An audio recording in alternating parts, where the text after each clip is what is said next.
Welcome back to BS Sports. Here to join me today are co-sports editors for the Collegian, Ben Ingersoll and Voni Yang. Guys, you're here to give us a mid-season report on Bulldog football.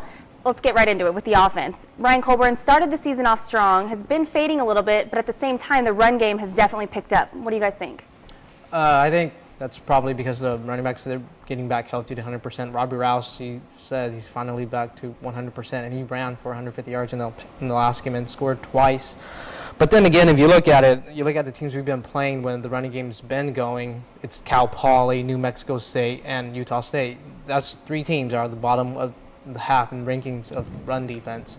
You take that into consideration, and then you look at our injuries at running back. Each running back's lost time, or they've been nicked up for part of the season. So I think it's just because they've been getting back into the system, being able to take reps at practice. So that's probably why the running game is starting to emerge.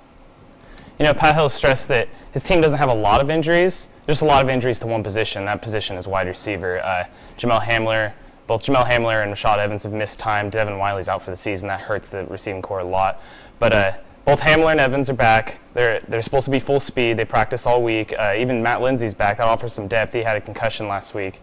So I'd expect Ryan Colburn to be able to extend down the field a little bit more. Even Jalen Saunders, the true freshman, he's helped in the return game. He's given it a little bit of comfort for Ryan Colburn down the field with Wiley out. Moving to the opposite side of the ball, the defense has been significantly strong this season, especially when you compare to previous seasons, and most definitely in the pass rush. What do you guys think about Fresno State's D? The pass rush has been amazing this year. I mean, they're first in the WAC tie with Boise State with 20 sacks, and we all know what Boise State can do. That's an elite class right there. Logan Harrell, no one knew who he was before the beginning of the season, and I think he leads the team with 8 sacks. And he's a defensive tackle. You don't see that very often. Chris Carter had 9 tackles, 3 sacks, and 4 tackles for a loss last week. He's really coming into his own. So we're starting to see kind of a trend from Fresno State's porous defense of the past. They're starting to get some heat on the quarterback, and that's good to see. Funny. And as for the most underrated player on defense, it's got to be Travis Brown. He's been keeping everything ahead of him. We're not really giving up many big plays besides the Ole Miss game. And then also in the secondary, Phillip Thomas has been playing amazing football from his safety position. As for the only problem for the defense is forcing turnovers. We've only got 2 interceptions on the year. If we really want to compete with Boise, or if Fresno State wants to compete to win a WAC title, they're going to have to step it up and start forcing turnovers. Right, and this weekend we're playing San Jose State. Obviously, we're going to hit the road for the first time in 4 weeks. Do you guys have predictions for this weekend's game?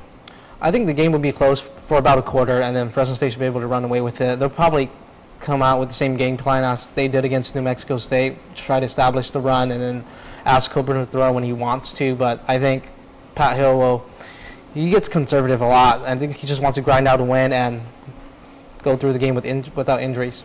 I have to agree with Voni that I think this game will be close for a little while because it is a rivalry game. 20, 30 years ago, this was the biggest game on Fresno State's schedule. And so I think that San Jose State, they're going to keep it close for a little while, but I think the Dogs are a little too strong in the long run for the Spartans. But I think that the real schedule for Fresno State starts after this bye week, after the San Jose State game. They're going to be playing Nevada, they're going to be playing Boise State, even Illinois at home. So we'll know a lot more about the Dogs come that time. Right, the schedule's going to definitely become significantly tougher. You guys have any further comments on what you think this team's going to be able to pull together for the remainder of the season? I think we really know how good this team is when Nevada comes into town. I think it'll be a huge game. It should be close to a sellout if Fresno State wins out the next 2 games. If Fresno State could get over that bump and head into Boise State with 1 WAC loss, it's going to be a huge game in Boise. Even before that Nevada game, we played Louisiana Tech at Louisiana Tech.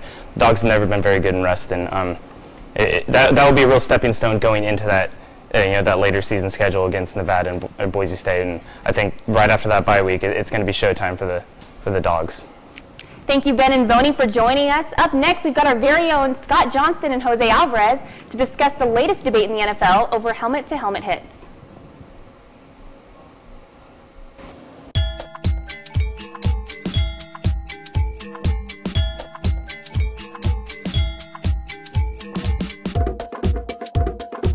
Welcome back to BS Sports. All right, let's get to it, Scotty. Big issue in the NFL, the hard helmet-to-helmet hits. What are your thoughts? Well, I personally think the NFL is doing the right thing by instituting these fines and possible suspensions, because you can't be safe enough when it comes to the safety of the players especially when you're talking about head injuries.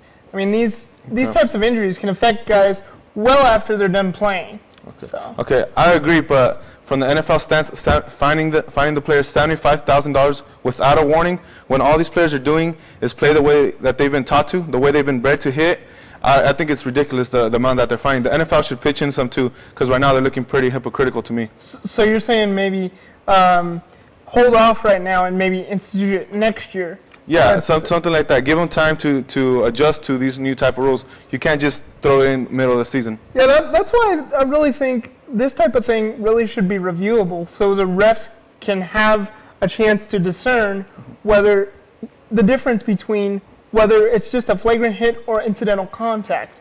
Because when you're talking about incidental contact, that's a whole different thing entirely versus somebody that's just going out to take somebody's head off. Yeah, I agree, but if you look at some of the hits this weekend, only one of them looked to be really flagrant and malicious, the hit on Todd Heap. All the other ones, perfectly legal. Yep. So it's something that's going to have to They're gonna continue have to be adjust it. looked at. So. All right, guys. Well, this concludes this edition of BS Sports. Thanks for joining us. And